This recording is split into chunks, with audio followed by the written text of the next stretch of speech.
Stratégie d'information et de communication, c'est l'entreprise que j'ai créée il y a 31 ans. Il y a 31 ans, je suis tombée dans le bain de l'envie de créer une entreprise. Cette agence qui avait pour objectif de promouvoir et développer tout ce qui tourne, tout ce qui gravite autour de la communication externe, destination d'un public, je dirais, économico-politique, puisqu'on travaille beaucoup dans la communication institutionnelle et les relations avec la presse, avec les médias.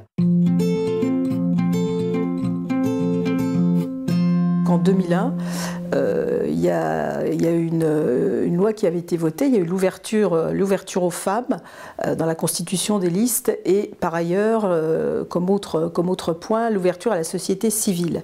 Et à cette époque, effectivement, le maire de Nancy m'a contacté et m'a proposé ce challenge, c'est-à-dire de rentrer, de faire campagne avec lui et d'entrer en politique. Donc je le répète, ouverture aux femmes et ouverture à la société civile.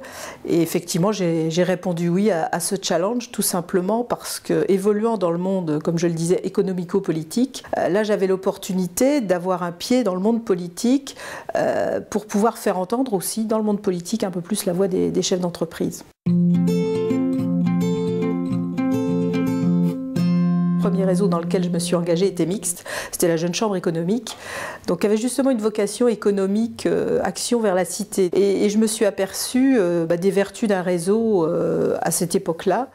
Et ces dernières années, donc j'ai commencé à intégrer des réseaux plus féminins. J'ai été cofondatrice de deux associations qui sont cette fois plus en Lorraine. La première, c'est Estelle Exécutive, qui a pour vocation, elle, de défendre et de promouvoir des carrières de femmes. Objectif, donc faire en sorte que ces femmes évoluent dans leur propre carrière. Donc Estelle Exécutive, c'est un peu le management au féminin.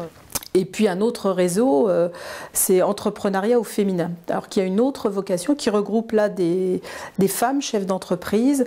Alors quand on dit chef d'entreprise, là encore, il ne faut pas imaginer, on n'est pas toutes des superwomen à la tête d'entreprises multinationales, etc. Une femme chef d'entreprise, elle peut être toute seule dans son entreprise et elle est son patron et elle est chef d'entreprise.